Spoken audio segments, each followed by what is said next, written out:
मुळात खरं म्हणजे परळीकरांच्या या संवेदनशीलपणाचं खूप खूप अभिनंदन। एका बाजूला या देशाचं सरकार अवैज्ञानिक पद्धतीनं आणि असंवेदनशीलपणे अत्यंत फॅसिस्ट प्रवृत्तीचं वर्तन जे सातत्यानं जनतेच्या आणि देशाच्या समोर येऊ लागलेलं आहे। या देशाच्या सरकारला कुठलाही वैज्ञानिक दृष्टिकोन सायंटिफिक टेम्परामेंट नसलेलं हे सरकार आहे आणि सोनम वांगचुक हा वैज्ञानिक दृष्टिकोन घेऊन देशाच्या सर्वांगीण हितासाठी नैसर्गिक पर्यावरणाच्या रक्षणासाठी असेल, शिक्षणासाठी असेल, असा हा काम करणारा वैज्ञानिक दृष्टिकोन असणारा हा संशोधक माणूस जेव्हा या देशाच्या सरकारला अस्थिर करणारा ठरतो त्यावेळेस त्याला पहिल्यांदा जेलमध्ये घातलं जातं। जेलमध्ये घातल्यानंतर सुद्धा हा माणूस थांबत नाही आहे आणि अशा प्रकारे जर या देशातल्या शिक्षण व्यवस्थेला राखण्यासाठी जर काम करत असेल तर त्याच्या या आंदोलनाकडे दुर्लक्ष करायचं आणि आम्हाला अपेक्षित या सरकारला अपेक्षित असणारी शिक्षण व्यवस्थेची धुळदाण आणि उद्ध्वस्त करायचं हा अजेंडा घेऊन काम करणाऱ्या भारतीय जनता पार्टीच्या सरकारला या देशातल्या जनतेनं आता पुरतं ओळखलेलं आहे आणि म्हणून काल परवापासून देशभरामध्ये या सरकारच्या विरोधामधली लाट मोठ्या प्रमाणात निर्माण झालेली आहे आणि त्याचाच भाग म्हणून आज जिल्ह्यामध्ये असेल किंवा परळीमध्ये असेल वेगवेगळ्या जाती धर्माची, वेगवेगळ्या राजकीय पक्षाची, विचाराची लोक सुद्धा एकत्र येऊन या सरकारला इशारा देत आहेत की तुम्ही जर या 20 तारखेपर्यंत निर्णय घेतला नाही तर संसदेला ज्या पद्धतीनं घेरावा घातला जातो आहे त्या पद्धतीनं गावागावामध्ये विद्यार्थी, तरुण, पालक आणि नागरिक सुद्धा रस्त्यावरती येऊन या सरकारला जाब विचारतील आणि या सरकारच्या विरोधामधला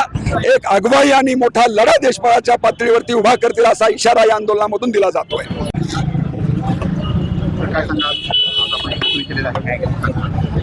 नीट परीक्षार्थी दिवस रात्र अभ्यास करून कष्टाचं यश मिळण्यासाठी प्रयत्न करत आहेत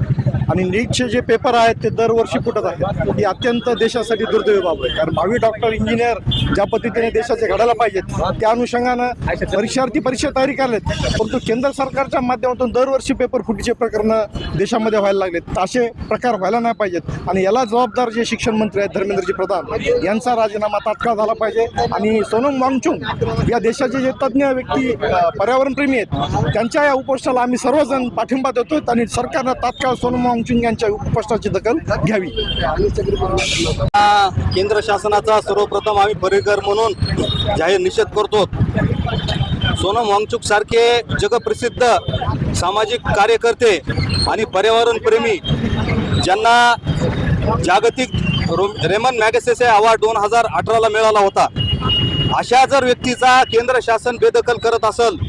तर संपूर्ण देश या केंद्र शासनाचा धिक्कार करतो। नीट सारखी परीक्षा जी संपूर्ण देशामध्ये घेतली गेली होती त्यामध्ये मोठ्या प्रमाणात भ्रष्टाचार झाला आणि हा भ्रष्टाचार गेल्या कित्येक वर्षापासून चालू असेल हे पण सांगता येत नाही। असा जर भ्रष्टाचार परीक्षांमध्ये जर होत असेल तर केंद्र शासनाने 19 दिवस नाही गेल्या 26 दिवसापासून जे जंतर मंतर उपोषण चालू आहे त्याची दखल घेऊन धर्मेंद्र प्रधान यांनी राजीनामा तर दिलाच पाहिजे आणि यापुढे जर कोणत्याही केंद्रातील किंवा राज्यातील नेतृत्वाच्या जर खाली जर घोटाळा झाला तर त्या ठिकाणी पण त्या जबाबदारी म्हणून त्या मंत्र्यांना राजीनामा दिला पाहिजे एवढी आम्ही मागणी करतो। यापुढेही जर असंच जर सरकार वागलं तर यापुढेही तीव्र आंदोलन करू अशी आम्ही या ठिकाणी परळीकर म्हणून निवेदन सरकारला देत आहोत। परली में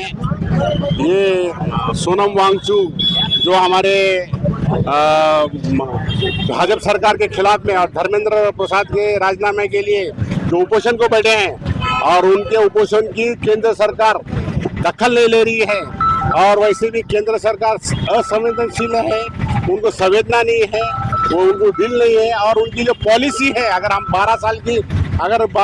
कार्य देखें इनका भाजपा का केंद्र सरकार का तो उन्होंने किसी आंदोलन को, किसी भी मूवमेंट को कोई भाव नहीं दिया है। उन्होंने हर तो आंदोलन, हर मूवमेंट जीरो किया, यानी कि वो एक हुक्म राज वाला कायदा हमारे केंद्र सरकार चला रही है। तो ये केंद्र सरकार के धिक्कार करने के लिए ये आज आंदोलन किया गया और हम धर्मेंद्र प्रसाद का राजीनामा हम पूरे मतलब जो आज परली के लोग सब शैक्षणिक संगठन पक्ष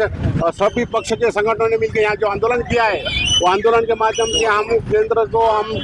सरकार को ये कहना चाहते हैं कि धर्मेंद्र प्रसाद का राजीनामा तुरंत होना चाहिए और सोनम वांगचुक साहब की तबीयत और ज़्यादा खराब नहीं होना चाहिए। इसके लिए केंद्र सरकार ने कहा अगर ऐसा नहीं होता है, अगर ऐसा करने में अगर ये करते जैसा 20 तारीख के बाद, तो 20 तारीख के बाद हम पूरे हमारे स्कूल के बच्चे, कॉलेज के बच्चे, इनको लेकर हम एक बड़ा मूवमेंट करेंगे। ये हम इस माध्यम से हम कहना चाहते हैं और हम केंद्र सरकार का मुर्दाबाद करना चाहते हैं।